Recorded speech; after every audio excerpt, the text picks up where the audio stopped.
কাকতালীয় ভাবে আমার দুই ছেলের সাথে যে ইউনিয়নের নাম মিলে গেছে, আমার 10টা শিক্ষা প্রতিষ্ঠান আমার নামে আছেই।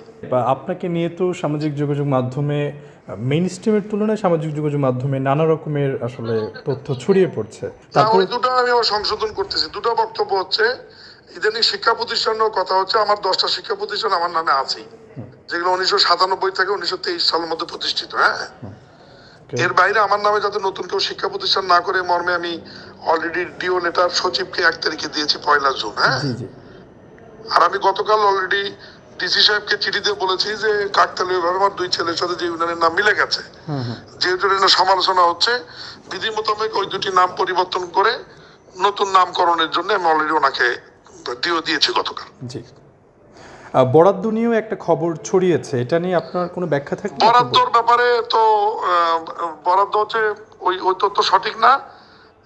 বরাদ্দর দিক থেকে বগুড়া জেলা হচ্ছে 17তম স্থানে আছে। সবচেয়ে বেশি বরাদ্দ কুমিল্লাতে 390 কোটি টাকা।